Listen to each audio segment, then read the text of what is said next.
upper90studios.com. Today's podcast number 4 for Monday, August 29th, 2011. United puts on the clinic, and we review all the other games from the week.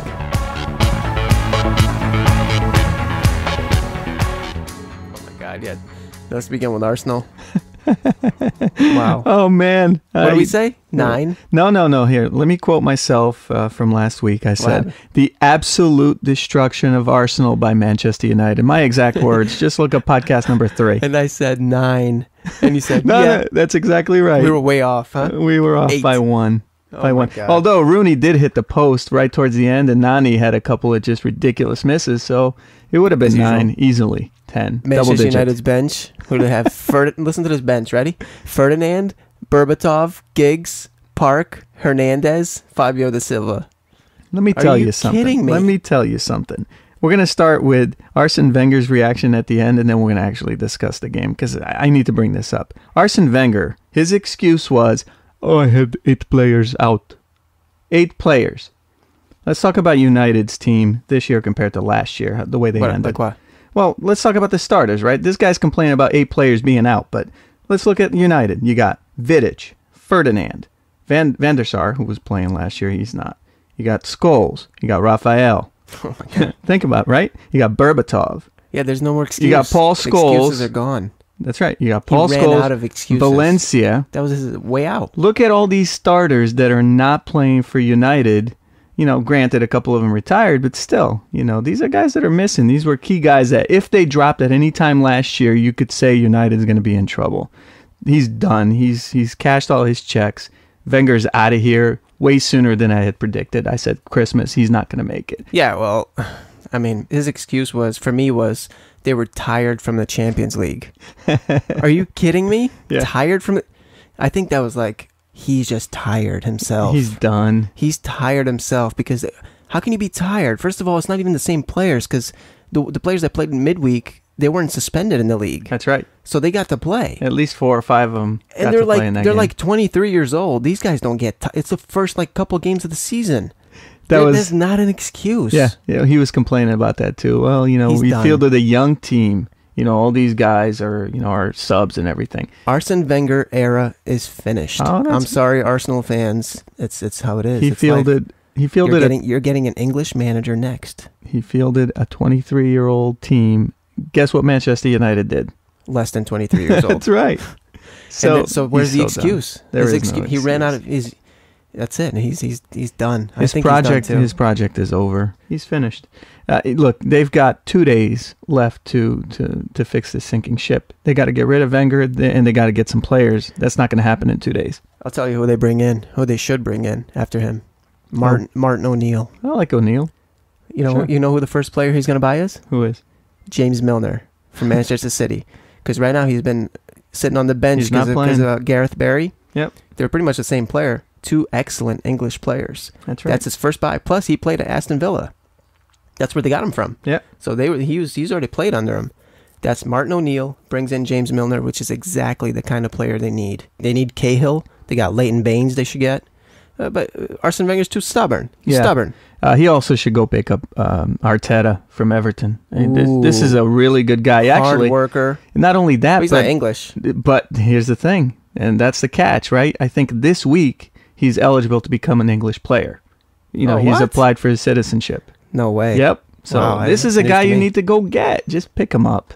He's solid. Here's a guy that you put him up front next to Van Persie. The guy's finally got some help. Let's talk about the game. I'm feeling bad for Van Persie. How is that possible? that shouldn't be allowed. No, yeah. I take that back. No, he's quality, but let's talk about the game. You're right. Let's talk about the game. What do we got? Ashley freaking Young. Yeah, wow, he's superstar. I knew he was good. I didn't think he was going to have this impact. But you don't know that until he actually plays, and until you actually put a guy like this on a big team under a good coach. He looks like he's been here 5 years. It's crazy. Yeah, I mean, think about the impact Valencia had when he first came in. Yep. It was nothing like this. Nope. Valencia was struggling when he first came in. Yeah. All the pressure was on replacing Ronaldo. And this guy comes in, Ashley Young, and like you said, like he's been playing for years. Like he's playing like a champion. And not only did he have an amazing game, he had the best 2 goals of the night. They were incredible. And did you see the first one? Yeah, it was a cracking the first one, shot. As soon as he leaves his foot, he's walking away to celebrate. They're all so confident, and he's leading that confidence up front. And the second one was almost as good. It was crazy. Both of them were like copies of each other. Let's talk about United's up 1-0 and a really, really soft, crummy penalty awarded. What was that? That was a bad call.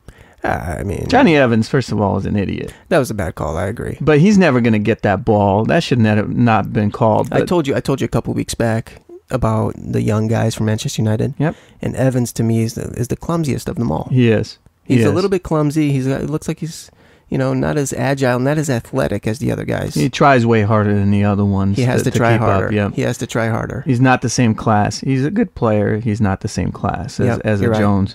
But he might still be solid. In the future, but let's talk about class. De Gea.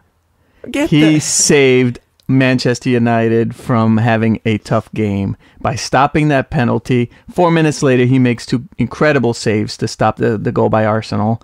He was the key right in the beginning. That crushed Van Persie, took him out of the game completely. And not only Van Persie, the rest of the Arsenal team. De Gea's reaction after he saved the penalty, and the cameras zoom in on him, like you could see all the weight lifted from his shoulders. Yeah. Did you see the celebration? Shoulders of like an 8-year-old. But anyway, he was superb in that whole game. I don't think so. He made one huge mistake. What mistake was that? The first goal. Never. It went through his legs. Never. Not quick enough. Okay, listen. You're not thinking. Think about it. You're not thinking clearly. And I'm going to explain it to you. I'm blind. You're De Gea, okay? You're sitting in goal. 8-year-old boy's shoulders. It doesn't matter. Listen. Okay, my shoulders are now shoulders of an 8-year-old boy. Got it. Go. What's your point? Let me explain it to you, okay? Theo Walcott's coming down that right side. 9 times out of 10, that ball is not going to be shot. It's going to be cut back to Van Persie, who's in the middle of the box for a tap in. The last 2 goals Van Persie scored, one against Benfica and one again on Wednesday against Udinese, were exact carbon copies of that play. And De Gea was expecting it. He got caught. It's a mistake, but I can see how he made it. I don't think it's what people are saying. It's not that bad a mistake. It really isn't. I think it is. It's not. Van Persie is a prowler. He's always in that box, and that ball should have been cut back. Danny Welbeck, first goal. Well, did you see who assisted him on that? That was class. Oh my God, Fatty McFatterson. Fat Anderson. Fatty McFatterson. Well, we should call him Slim from now on. No, you're right, but he's not getting any slimmer yet, looks-wise. No, but he's solid in that midfield. Oh my God, that was a great assist. Nice dink over the top. Welbeck manhandled 2 Arsenal players.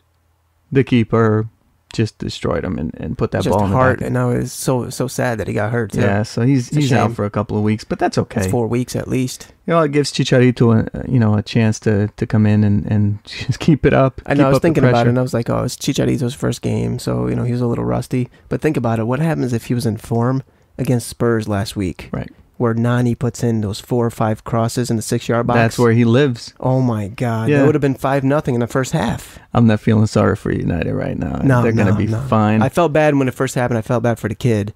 That's fine. What about Arshavin?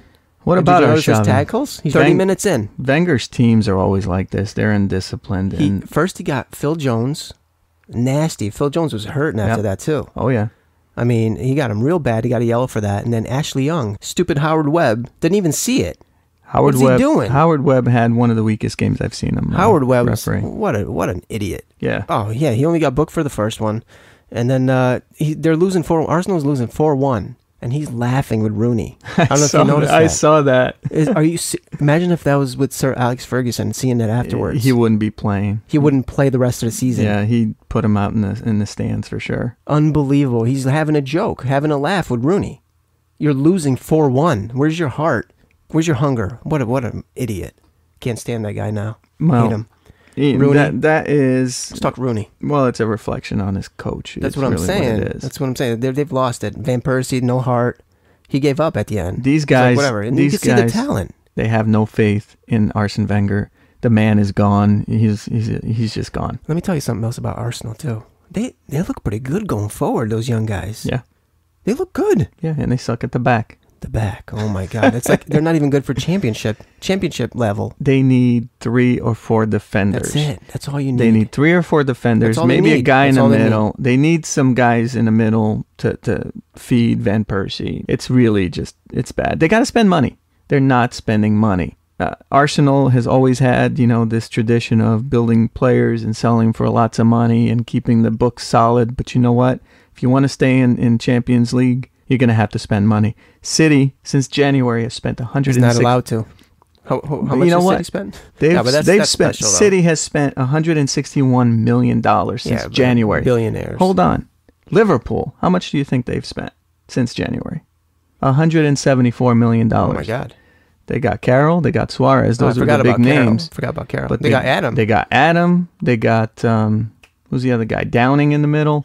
I forgot about Carroll. That was that was 50 mil. That's what I'm saying. But so you've got a Liverpool who spent actually more money than City. Everybody's always talking about how City just, is buying championships, which clearly, United is showing you that's not exactly how it works. But Arsenal's got to go and do the same thing, or they're going to be middle of the table. No, worse. Probably worse. They're going to get scored on every single game. They are. But, and I was wrong in that Arsene Wenger didn't cry. At least we didn't see him cry. I know he did it back inside. At the hotel. He was crying. Definitely at the hotel. He shed some tears. But what was my other prediction for the week? And again, you laughed at me. What? Manchester City. They were going to win, and they were going to win well. And, we made fun at the end that these guys were going to be hot. Oh, the hot together? They were going to be hot together, and they were. And Nasri freaking came in. And he looks like he's been there, at least a few months. First game for City, and they just looked terrific. They looked really good. And as much as I hate them, they looked awesome. They did. I mean, Tottenham is not an easy team. They're not. Man, it was like they were just not even in the game in the second half. No. I mean, look, Dzeko is on fire right now. He is a good striker. But it's the service that's making the difference. He didn't have any company last year. Let's talk about Dzeko. Yeah. I told you about this guy. I know you did. You said, I'm not sure. I'll tell you why. He had a horrible start. Yeah. As a Manchester City player, he had a terrible slow start. Yep. And now, I could tell by his feet, he's got so much skill, this guy. For a big guy, he's got a ton of skill. He's really good. He's so dangerous because he's so big and he's so skillful. He's in the right place. At the and right he's got time, a good instinct. Exactly. He is where a striker should be, but the big difference is even Rooney doesn't have that. No, but the big difference is the people that are helping him get there. And, oh yeah. And